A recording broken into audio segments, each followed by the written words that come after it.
Welcome to the Plain Talk Podcast. I'm your host, Rob Port. A little bit later in the show, Congressman Kelly Armstrong joins as he does every week to take your questions, which is always a lot of fun. We had about a half dozen questions this week. Also asked him, he was in the process of reading the Mueller report when we did our interview, and he had some initial reactions to that, although, of course, he wasn't quite through reading it just yet. So stay tuned for that. But before we get there, I want to talk about a couple of things going on right now. First of all, just before I started recording this podcast, I was reading a headline about how Governor Burgum signed legislation coming out of Bismarck that now allows North Dakotans to farm with their second cousins. I don't know why this issue cracks me up so much, but it really does. And I think it's sort of a perfect illustration for some of the absurd things that government does. Like, what is the government doing protecting us from farming with our second cousins? Now, the issue at hand, of course, is the North Dakota's corporate farming ban, which, for better or worse, has stood up to political scrutiny in the past. There was a slight rollback of the corporate farming provisions that was passed by a legislature not so long ago. It was referred to the ballot by the North Dakota Farmers Union, which spent a bunch of money to collect signatures. And voters upheld the existing corporate farming law, which, you know, I guess that's the will of the people. But in this case, the will of the people is protecting us from people farming with their cousins. It really is sort of absurd, and I don't understand why the government needs to protect us from getting into business with other people. You know, if currently in North Dakota you're not allowed to farm, which is to say that you could farm with people who aren't your family. They just can't necessarily own a stake in your business. If you could form a corporation, right? And most people today, if you're going to be in business, you got to have a corporation. You know, I mean, there's tax advantages, there's legal protections. It's just good advice. I'm not a lawyer. Don't take my word for it. But if you talk to a lawyer, they'll tell you incorporating is a smart thing to do. But in North Dakota, you can't incorporate for the purposes of farming or ranching, or, you know, like swine, or, you know, whether you're raising pigs or cattle or whatever, or growing wheat. You're not allowed to do that with family, unless they're family members. Right? And they have to be family members related to a certain degree. So, like, you could farm with your dad, you could farm with your mom, you could farm with your siblings, you can farm with people down to, well, cousin is what it used to be. Now we've expanded it a little bit to include second cousin. So if you want to farm with your second cousin, well, I guess that's going to be okay now in North Dakota. But why shouldn't you be able to form a business with anybody? I mean, if your buddy that you grew up with and went to college with, if you guys want to go in together on a hog farm, why can't you? Or if, you know, you want to, you know, maybe get an investment from your father-in-law into your wheat farm. I mean, why are we denying farmers access to this sort of capital and these sort of flexible business arrangements? Now the argument is, well, we have to protect, you know, otherwise North Dakota agriculture will be taken over by big corporate big agra, right? Big corporate agriculture, and it'll be terrible and everything will be awful and blah, blah, blah, blah, blah, blah. There's advantages to that. There's economies of scale. I mean, we spend a lot of money in this country providing safety nets for agriculture. Maybe the industry could provide some of its own safety nets if it was bigger. Now, that point is probably undermined by the fact that a lot of America's government subsidies go to giant corporate farming interests anyway, but that's beside the point. That's a problem with the subsidies. That's not a problem with the idea that we can deploy the free market. We can deploy economies of scale to solve the problem. That is the risk incorporated in farming. I don't know why we're afraid of these things. I don't know why we're afraid. We talk about corporations. You know, on yesterday's show, I talked a little bit about this idea that, you know, it was a Robert Heinlein quote. And Robert Heinlein was essentially talking about how we treat humans as though they're apart from nature. He said, if I can paraphrase, he said a beaver's dam built for a beaver's purposes is somehow natural, but if humanity builds a dam for humanity's purposes, well, then that's unnatural, as though humans were apart from our environment. Well, why do we treat corporations as if they're not just organizations of human beings? I mean, at the end of the day, a corporation is just people. That's a controversial statement. I know there's a lot of people out there who don't like the idea of treating corporations themselves, the literal organizations, the legal construct of a corporation as a person under the law. And maybe we could have a debate about that, but no corporation was ever formed without people being involved, right? I mean, it's not aliens forming corporations. It's not artificial intelligences forming corporations, or maybe we're heading that direction. I don't know. Maybe that's a topic for a whole nother show. But corporations are just people. That's just a way of organizing ourselves. And if we have a problem with corporations not being accountable enough, the people behind the corporations not being accountable enough, well, then we should have that discussion. And perhaps we should reform the law. But generally, I think people should be able to organize themselves, whether it's for purposes that are social or purposes that are commercial. I think people should be able to organize themselves the way they want. And I extend that to all areas. I mean, when I'm talking about social organizations, I'm talking about things like labor unions. If you want to be in a labor union, you should be able to join a labor union. I'm talking about churches. If you want to be in a specific church, go join that church. I'm even talking about marriage. If you're homosexual, you should be able to marry another person. That's why I have long felt that gay marriage should be legal. And it is now, thankfully, in the United States of America, thanks to the U.S. Supreme Court. But I long felt it's a freedom of association right. You should be free to organize your life in a manner to which fits for you, right? And as long as everybody in your organization is there voluntarily, as long as everybody is of age, well, then more power to you. I always ask when the government's doing this, what are they protecting us from? Efficient forms of doing business? Profit? Success? Prosperity? Why are they locking us into old ways of doing things? Yes, I realize this is quite the reaction to a headline about allowing second cousins to farm with one another, but I think it illustrates the absurdity. Sometimes you just have to ask, what are they protecting us from? Now, I want to switch gears here and talk a little bit about the State Board of Higher Education. Now, you know that we have a fiasco going on with the president of the University of North Dakota. That's President Mark Kennedy. And by the way, that got, as I'm recording this, that got a little hotter because the governor of Colorado, Jared Polis. I apologize for not knowing how to pronounce this man's last name. It's Polis. Polis? I'm sorry if I'm getting that wrong. Anyway, he tweeted out, he didn't mention Kennedy by name, but he tweeted out, as the University of Colorado moves forward in its selection process for a new president, it's very important that they find a candidate who unites the board. It's never good for a candidate or the institution if the board is split on a decision of this magnitude. Now while not mentioning Kennedy by name, that sure doesn't sound like an endorsement for the man, and you got to wonder how much longer is Mark Kennedy really going to be a candidate for the job at the University of Colorado. And if he doesn't get the job at the University of Colorado, well, then he's North Dakota's problem again, and we have to decide what we're going to do about this. And meanwhile, our State Board of Higher Education is in a bit of a food fight amongst itself over how this is being handled. Now, at the end of last week, NDUS, North Dakota University System Chancellor Mark Hagerott, sent a letter to Kennedy, and in his letter said, hey, we saw all the media and your letter to the campus and everything saying that you got a new job in Colorado and you're going to be moving on. We're going to treat that like your resignation. Your last day is in June. Let us know if you have any problems with this. Well, Kennedy comes back and he says, I did not resign. That is not my resignation. But now there's a food fight among the board about why that letter was sent in the first place. I think to most reasonable people, the reason why you send that letter is obvious. Mark Kennedy has a contract with the University of North Dakota. Whether or not he has resigned is an important question. The taxpayers have to be protected. Kennedy needs to be on the record specifically about whether or not he's resigning. If he is resigning, then UND needs to go about the business of starting to find a new president. If he isn't resigning, well, there's a question, should he be fired? What's going on with that? There's a lot of money at stake. Kennedy makes north of $330,000 a year.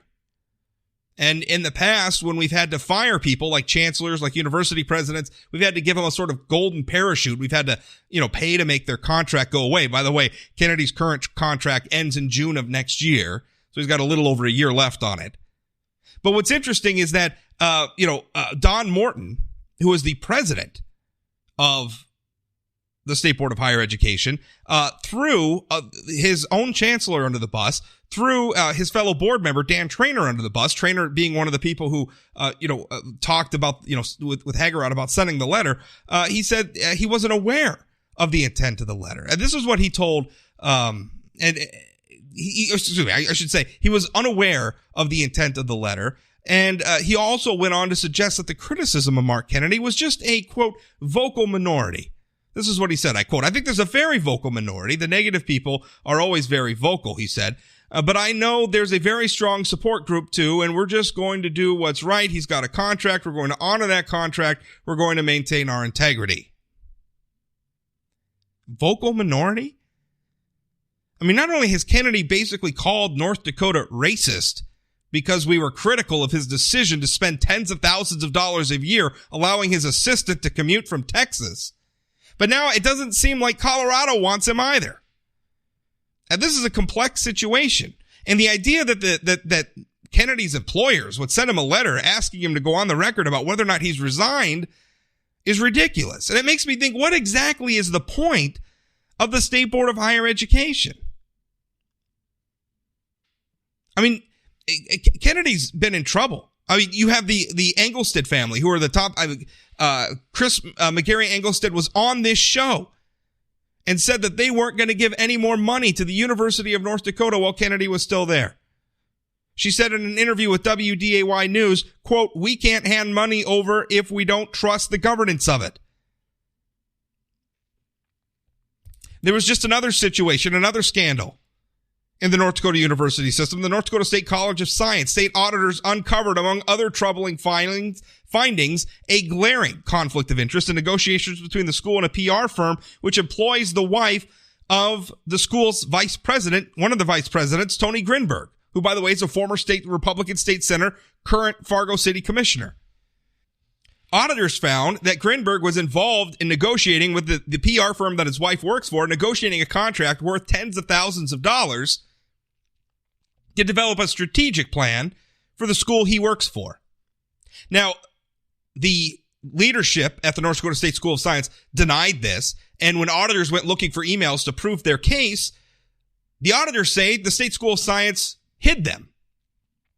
They obscured them. They inhibited access to them, which, by the way, if it reaches a certain point, is actually a crime under the North Dakota Century Code. Now, the president of the North Dakota State School of Sciences, who is a real piece of work by the name of John Richmond, he denies all of this, of course, because they always deny it all. This came before a meeting of the State Board of Higher Education's Audit Committee, and what did the Audit Committee say? Well, they just assured everybody that they're going to take the matter very seriously. What a bunch of milquetoast. It basically means that they're going to draw out the situation and rely on the public's short attention span to turn a something into a nothing. By the way, earlier this year, Chancellor Hagerott said he doesn't feel he can be candidly critical in public evaluations of university presidents, when Hagerott himself, a couple years ago, faced accusations of behaving inappropriately around NDUS staff. They accused him of losing his temper and treating male staff differently than female staff. It was swept under the rug by the State Board of Higher Education just months after the employee survey, which had those findings in it, was revealed to board members. They gave Hagerott a glowing evaluation. The presidents always get glowing evaluations. The chancellors always get glowing evaluations. They're never critical of anything. Nobody ever really gets held accountable. Is it any wonder that the North Dakota University system is one scandal after another? Shouldn't surprise anybody. And it makes you wonder, what is the point of the State Board of Higher Education? On the blog I goofed. I put up a meme when I wrote about this. The meme was, that scene from Office Space where the consultants come in and they're making decisions about who to fire, who not to fire. And they have that moment where they say, "So what would you say you do here?" Yeah, that's what I was thinking. Hey, State Board of Higher Education, what would you say you do for the state of North Dakota? Because it sure seems like not much.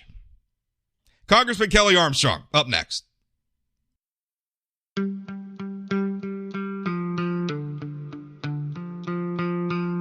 This episode of the Plain Talk Podcast is brought to you by Energy of North Dakota. Oil and natural gas from North Dakota strengthens all of America. And through our abundance of talents, innovations, and technologies, energy responsibly produced here translates to worldwide economic stability. With producers and our communities working together, we're securing a sustainable future that generation after generation can build on. It's all happening right now with Energy of North Dakota. Learn more at energyofnorthdakota.com. Congressman Kelly Armstrong joins me as he does every week to take your questions. Remember, we do these segments every week. And I should point out, Senator Kramer was not on the show earlier this week. He's actually going to be out for a couple of weeks, just some scheduling conflicts. We try to do these as often as we can, but these folks are busy in Congress. And I'm very appreciative of the time they make available for the show, but sometimes we just got to move schedules around, and that's, part of the thing. We can be flexible, but more often than not, they'll be here. Kelly, of course, is here, and Kelly, we've got some questions from readers from you, and I suspect that you are super busy. In fact, I feel like there was some big news out today as we're recording this Thursday. There was some big news out today as everybody in Congress kind of, I suspect a lot of people are sitting in their offices reading right now.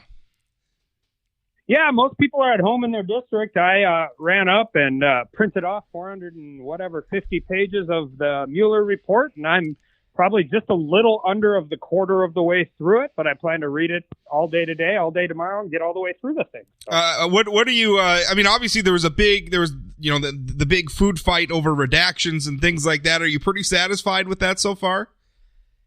Yeah, I think we're going to fight. You're going to continue to do this. The Democrats are in full spin mode, but I think there's no collusion. There's no obstruction. I think actually for all of the noise for the last 22 months, there is unprecedented transparency. It's fairly lightly redacted. You're not even hearing that be criticized today during daytime media. The president never issued executive privilege, not a single time.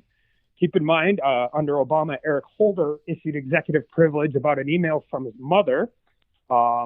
Essentially, the 10 episodes that are out through this whole thing are already public knowledge. And the Russian hacking started in 2014. They knew about it in 2014. And this is, it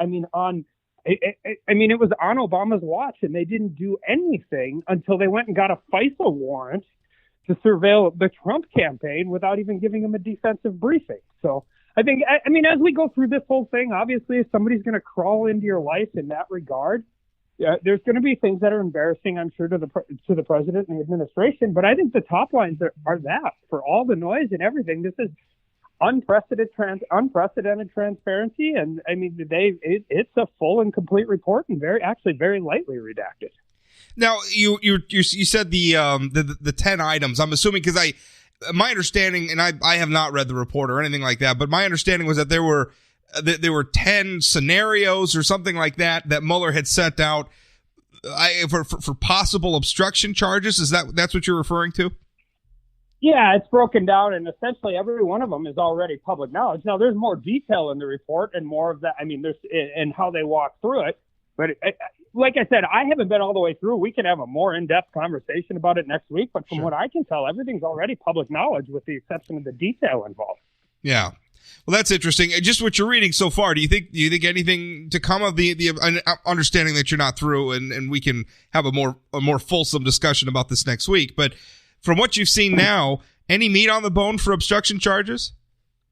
Well, no, but right before you actually got on the line, Chairman Nadler of the Judiciary Committee is putting a pretty interesting spin on this. He's trying to spin it like Mueller set it up for a congressional obstruction charge, which he's also asked Robert Mueller to come testify in front of the judiciary, and I have a very distinct feeling that when we get him in here, that will not be his answer, mostly because while Chairman Nadler might not know it, Mueller knows what the Department of Justice and a special investigator's role is, and it's not to tee a ball up for Congress. That's not how it works. Do you feel, now that is something that you actually, during a previous segment, we talked a little bit, and you said bring Robert Mueller in and let him, because at the time, everybody would say, well, what's going to be redacted? What's not going to be redacted? How can we trust, Trump's attorney general to, make prudent decisions about redaction? And your answer to that was bring Robert Mueller in and have him speak to that. And not necessarily that he has to disclose anything, but just what's his feeling? Does he feel the redactions are appropriate? Does he feel the way this is being presented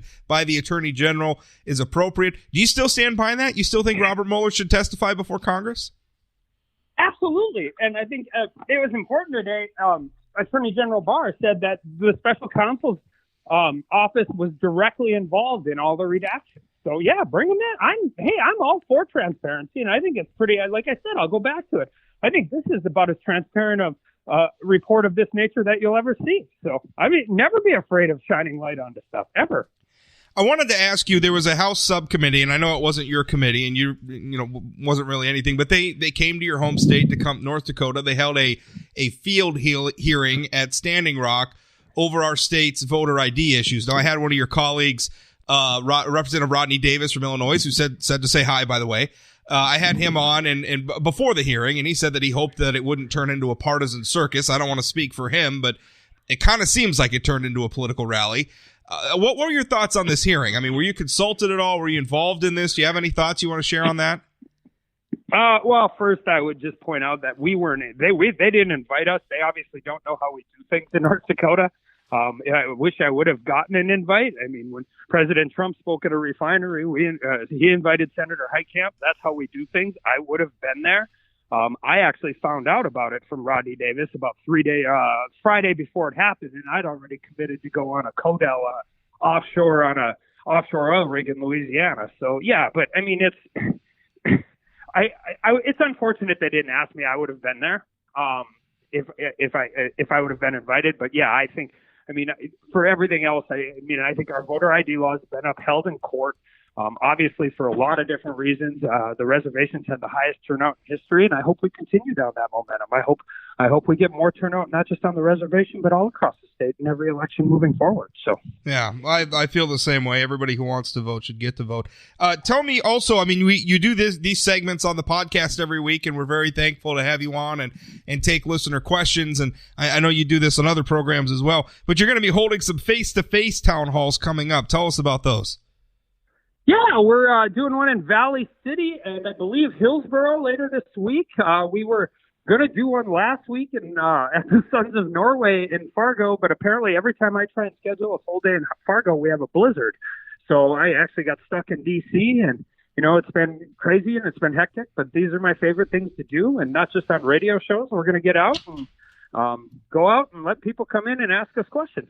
Well, just to give the details for people listening, maybe I know this show has a statewide audience. So Monday, April 22nd, 6 to 7 p.m. at the Vets Club on Caledonia Avenue in Hillsborough, North Dakota. And then the other one is Wednesday, April 24th, 6 to 7 p.m. at the Pizza Corner Restaurant in Valley City, North Dakota, on Main Street. So, and of course, that information is available on Congressman Armstrong's website as well. And I think there's some media reports out about it, but certainly an opportunity to come and meet you face to face, which I like to see. I've been encouraging. I don't know if Senator Kramer will admit it or not, but when he was running for the House, it was shortly after we were having the Tea Party rallies. I remembered, during the interim break back in 2009. Dorgan, Conrad, and Pomeroy were back in the state, and I created a Google map, encouraging people like, here are their town halls, go talk to them. So I think it's great. And I've always been a fan of this stuff, and sometimes they get heated, sometimes they get testy. So what? Democracy's messy. Absolutely, and we're going to try and do at least 2 every time we're back, and I like starting them in the small towns. It's not all Grand Forks, Fargo, Bismarck, Minot, but we're going to get to everywhere, and we'll do them in all the cities. But we got some days planned. We're going up to the Pembina. We're going up to the border, talk to them about border crossings. They've been reducing some hours, and we're going to go tour the Microsoft facility down in Fargo, and we got a pretty good week planned next week. So it's fun. We'll go all 4 corners. Yeah, well, I think it's great. Hold lots of them, hold them all over. That's a good thing. Let's get to some of the questions. Sean sends in an email. He says, hi, Rob, could you please ask Congressman Armstrong about his thoughts on Michelle Obama's recent comments comparing President Trump to a divorced dad? This is the first time I've heard that. So I think when the rhetoric gets down to that, and by the way, I've been critical of the president when he gets the rhetoric down to that. Yeah. That's just, that seems silly. And also it seems to be kind of a dig on some people that I don't know that you should be digging on outside of President Trump. Yeah, and I think a lot of people were upset, particularly people who are divorced dads. This is what she said. She was speaking in London earlier this month. She said, sometimes you spend the weekends with divorced dad, and that feels like it's fun, but then you get sick. She goes, that's what America's going through. We're kind of living with divorced dad right now, which I guess a lot of people feel like she's perpetuating a stigma about divorced dads, and I think that was Sean's question. Yeah, that's a fair point. I don't think you criticize nor generalize a group of people in that broad a brush, especially if you're the former First Lady. I appreciate how President Bush has handled being a former president. He's done it with dignity and class, and but Bill Clinton has done it with dignity and class for the most part, and I wish all future presidents would do that. They know more than anybody how tough the job is to come out and be it's the last job you'll ever have. Go into retirement and go raise money for charity. Via Facebook, Ron asks, he says, ask him if he's grateful to have an Ayn Rand-style indigenous hater as the one softballing him. I guess that's the reference to me, by not asking about his crypto-fascist connections. He puts up a link to a story in the High Plains Reader, which is a left-wing publication in Fargo, that did at one time have the good taste to publish my columns, Kelly. So I don't want to dog on the High Plains Reader too much. But they report newly elected Kelly Armstrong, the Republican shoo-in who filled Senator Kevin Cramer's seat after beating attorney Max Schneider, a Democrat, in November 2018, is one of 77 members of the North Dakota Constitutional Grassroots Movement, or CGM. Now, he goes on to tie this movement, I guess, to some sort of a violent Christian supremacist organization. He makes a lot of connections here, but basically it seems like you liked a group on Facebook. Do you want to explain that? Sure. Well, first, I'll just start. This isn't the first time. I'd say it's a political hit job, but I think that's giving a little credit to political hit jobs. It's really, I read about 2/3 of the first one last night, and I couldn't get through any more of it. The only reason I read it is because my wife was actually really upset with it. I can't keep her off of this stuff. I wish she would not pay attention to it. But, yeah, essentially a state party chairman. I like a lot of groups. That was like literally my job, to follow everything and see what everybody was saying. And as far as I know, I've had no interaction with not just that group, but most of them. I mean, that was my job as state party chairman. And I think it's a pretty tenuous relationship to say that liking a page on Facebook equates membership in a thing. And I think more importantly, they know that. Even if they don't want to believe it, they know a lot of people in their party who know me personally that would tell you that couldn't be farther from the truth. And quite frankly, the one I'm really disappointed with is Earl Pomeroy. Is somebody I've never agreed on Earl for much, but I've had a lot of respect for him, and for him to participate in this hatchet job is really, really disappointing. I will tell you that I liked Senator Heitkamp's campaign page. I don't know that anybody would confuse me with a supporter of hers, but I like to understand what was going on. There's lots of pages out there, so I don't know. It seemed pretty thin, but there was a question about it, so I wanted to make sure that got answered. Yeah. Keep moving here. Trevor asks via Facebook, he says, we always hear how partisan Washington and the current political climate is. What is an encouraging example of bipartisanship that is happening right now? I can give you one that I'm directly involved with just about every day. We've got a bipartisan freshman working group on continuing on primarily opioid addiction, but all addiction treatment. Representative Trone and I are co-sponsoring a bill to do in 2018, we funded $1 billion for opioid treatment, which is, it's a lot of money, but it's a serious, serious crisis.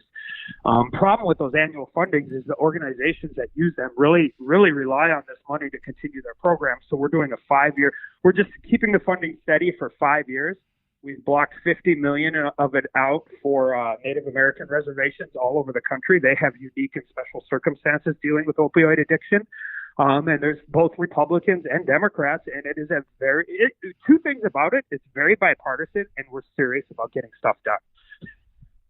Well, that's a good thing. Amber asks via Facebook, she says, I'm interested to hear his comments regarding the underground carbon storage project that Red Trail Energy is working on. Yeah, I don't know the specifics of the project so much, but I think underground carbon storage is one of these real-world solutions to carbon in the atmosphere, and I think it's a win-win. You can use carbon from coal mines, and you can use it for enhanced oil recovery. They do it up in the Weyburn Field in Canada. As this Bakken oil play matures, I think it's a perfect win-win for not only storing carbon, or not only capturing CO2 emissions, but also using it to enhance our oil fields in North Dakota. And I think these are the real solutions to carbon emissions that are actually going to move the ball forward on this thing. I think it's a great project. Via Twitter, Dave asks, does he share the same views as Senator Kevin Cramer about the U.S. Army Corps of Engineers? If so, what is he doing to ensure that the diversion goes smoothly? If not, what's his stance on the U.S. Army Corps of Engineers? Now I know Senator Cramer has been very critical of the Corps. I think on multiple fronts. I think he's not so happy with some of their work on flood issues in the state of North Dakota. I know he's not very happy with them from the perspective of building a border wall.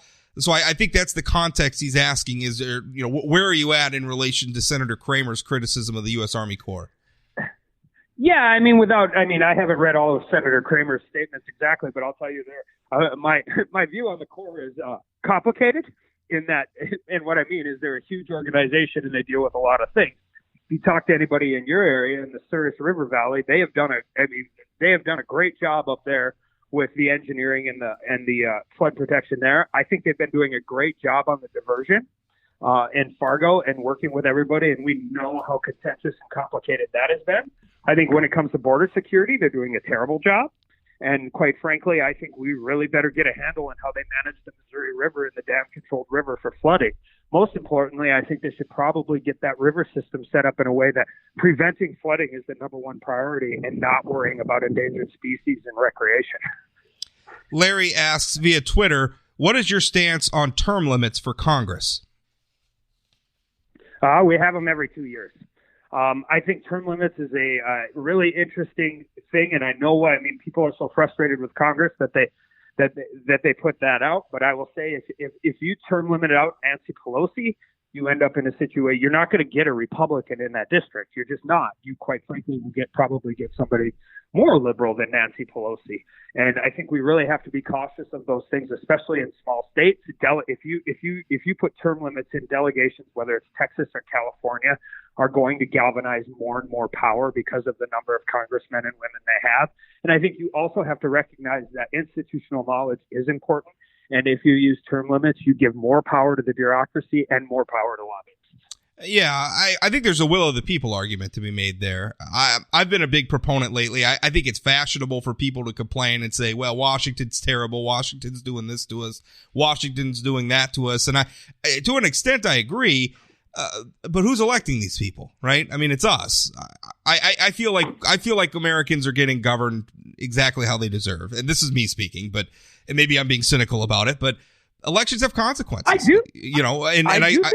I think sometimes voters are asking for contradictory things, and then we all act shocked when Congress can't deliver or delivers in ways that maybe we don't like. Well, one thing I always think about is that, every week we didn't get one this week, but every week it seems like we get a budget question, right? What are we doing about the debt? What are we doing about the deficit? Well, I think that's a classic example because I think there's almost universal support for we shouldn't be running a budget deficit and we should be paying down the national debt. I think most people agree with that.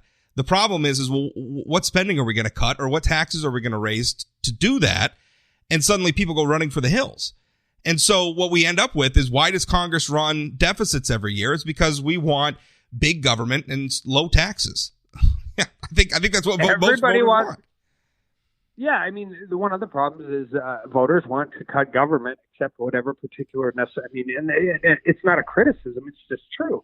One of the problems with Congress, quite frankly, and it's more prevalent in the Democratic Party, but it's also prevalent in the Republican Party, is leadership galvanizes in really safe districts. There are a whole bunch of people that have in the Democratic Party that have never served in the majority before, and there's a whole bunch of people in the Republican Party that have never served in the minority before. But you churn through in swing states and swing districts. You churn through reps, whether it's Republican or Democrat. And so the one issue that with long-term people serving in Congress is that the safer seats tend to climb the ladder quicker. Yeah. Because they're there. Yeah. No, that's true. That's absolutely true. Well, Kelly, that's all the questions we have for this week. Appreciate your time as always. And just to remind people again, a couple of opportunities to meet with you face to face. Monday, April 22nd, at the Vets Club on Caledonia Avenue in Hillsboro, North Dakota, and then 6-7 p.m. on Wednesday, April 24th at the Pizza Corner restaurant on Main Street in Valley City. And that information should be on your website as well. Kelly, thanks for your time. Yeah, if you're around the area, come out. If you're mad at me, come out. If you're happy with what we're doing, come out. If you got some questions, we'd love to have you there. Wonderful. Thank you, Kelly. Thanks, Rob.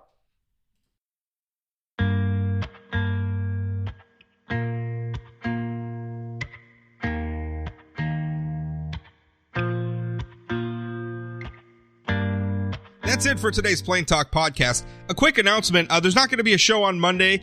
I'm taking a little bit of a long weekend. I hope you'll enjoy your Easter holiday. I'm not a Christian. I don't practice the holiday, but I like the Easter Bunny, and I enjoy the holiday, and I especially enjoy long weekends. So I'm going to take a little bit of one. No show on Monday. We'll be back to a regular schedule on Tuesday. Remember, new episodes come out usually, aside from, long weekends, comes out right away weekday mornings, right away in the morning. Actually scheduled to post it at 4 a.m. So if you get up any earlier than that, you're just going to have to wait. If you're listening to this on a service that allows you to rate or review the podcast, if you would leave an honest rating and an honest review, I'd appreciate it. Thank you for everybody who's done so far. It helps. Every new rating, every new review allows the algorithms out there to recommend this blog more accurately to other people who might be interested. If you have any feedback on the show, if you want questions for our weekly guests, Senator Kramer, Congressman Armstrong, email those to rob@sayanythingblog.com. Also follow me on social media. I'm at Rob Port on Twitter. You can find me on Facebook under Rob Port as well. Say Anything Blog is on Facebook and Twitter as well. Pretty easy to find. If you follow me there, say hi, because I like it when people say hi. Thanks for listening. We'll talk again.